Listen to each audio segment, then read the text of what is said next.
കൂട്ടുകാരെ പുതിയൊരു വീഡിയോയിലേക്ക് എല്ലാവർക്കും സ്വാഗതം. അപ്പോൾ ഇന്ന് ചെറിയൊരു വ്ളോഗാണ് കേട്ടോ. ഞങ്ങൾ പാലക്കാട് പോയപ്പോഴത്താണ്. പാലക്കാട് മഞ്ഞക്കുളം പള്ളിയിൽ പോയായിരുന്നു. അപ്പോൾ പള്ളിയിൽ പോയപ്പോഴൊന്നും ഞാൻ വീഡിയോ എടുക്കാൻ നിന്നില്ല.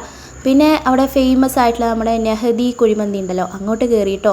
അപ്പോൾ കുറേ അങ്ങോട്ട് പോകണമെന്ന് വിചാരിക്കുന്നു. പോയപ്പോൾ ഭയങ്കര തിരക്കായിരുന്നു കേട്ടോ. വണ്ടി നിർത്താൻ പോലും സ്ഥലം ഉണ്ടായിരുന്നില്ല. വലിയൊരു ഹോട്ടലാണ് കേട്ടോ. അവിടെ ഫുൾ ആൾക്കാർ. സൺഡേ കൂടിയായിരുന്നില്ല, ഇന്നല്ല കേട്ടോ ഞങ്ങൾ പോയത്. പക്ഷേ എന്നാലും നല്ല ആൾക്കാർ കേട്ടോ. ഞങ്ങളുടെ ടൗണിലൊക്കെ, ഞങ്ങളുടെ ഇവിടെയൊക്കെ ഞായറാഴ്ച ആണെങ്കിൽ ഒന്നും കൂടി തിരക്ക് കൂടും. പക്ഷെ ഞായറാഴ്ച ആയിട്ടില്ല, എന്നിട്ടും ഭയങ്കര തിരക്കായിരുന്നു കേട്ടോ. അപ്പോൾ തിരക്കായതുകൊണ്ട് തന്നെ ആൾക്കാരുടെ ഇടയിൽ ഇങ്ങനെ ഫോൺ പിടിച്ചിട്ട് ഇങ്ങനെ നടക്കേണ്ടതായിട്ട് ഞാൻ ഫസ്റ്റ് ഒന്നും വീഡിയോ എടുത്തില്ല കേട്ടോ. പിന്നെ ഞങ്ങൾക്ക് സീറ്റൊക്കെ കിട്ടിയിരുന്നപ്പോഴാണ് വീഡിയോ എടുത്തത്. കുറച്ച് നേരമായിട്ടോ സീറ്റ് കിട്ടാൻ. തിരക്കുള്ളതുകൊണ്ട് തന്നെ നല്ല ഫുഡായിരുന്നു കേട്ടോ. അപ്പോൾ ഫുഡ് വരാൻ കുറച്ച് നേരം വൈകിയപ്പോൾ ഞങ്ങൾ സാലഡൊക്കെ ആദ്യം തന്നെ തീർത്തു. നല്ല സാലഡായിരുന്നു കേട്ടോ. പൈനാപ്പിളും അതേപോലെ കുക്കുമ്പറൊക്കെ ഇട്ടിട്ട് ഞാൻ ആദ്യമായിട്ട് ഇങ്ങനത്തെ സാലഡ് കഴിക്കുന്നത് കേട്ടോ. നമ്മളവിടെയൊക്കെ മുട്ടക്കോസ് ഉണ്ടല്ലോ, അതിട്ടിട്ട് ഉള്ളിൻ്റെ പകരം അതൊക്കെയാണ് നമ്മുടെ ഇവിടുത്തെ സാലഡ്.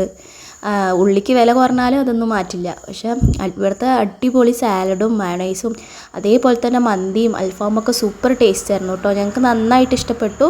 അവർ തരുന്ന സാധനങ്ങൾ നല്ല ക്വാളിറ്റിയുള്ള സാധനങ്ങളുണ്ട്, ക്വാളിറ്റിയും ക്വാണ്ടിറ്റിയും ഒക്കെ ഉണ്ടായിരുന്നു കേട്ടോ. നല്ല ടേസ്റ്റുള്ള സംഭവമായിരുന്നു. അൺലിമിറ്റഡ് റൈസ് ആയിരുന്നു.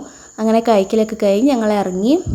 അപ്പോൾ പുറത്തുനിന്ന് എടുത്ത വീഡിയോ കേട്ടോ. അപ്പോൾ ഇതാണ് ഫുള്ള്. ഇപ്പുറത്തെ സൈഡും ഒക്കെ ഉണ്ട്, അവിടെ നിന്ന് എടുത്തില്ല. ഇവിടെയൊക്കെ ലേറ്റ് ആയിരുന്നപ്പോൾ പിന്നെ അവിടെ നിന്ന് എടുത്താണ്. പിന്നെ ഇവിടെ നിന്ന് എടുത്ത ഫോട്ടോ ആണ്. അപ്പോൾ ഇത്രയേ ഉള്ളൂ ഇന്നത്തെ എൻ്റെ വീഡിയോ.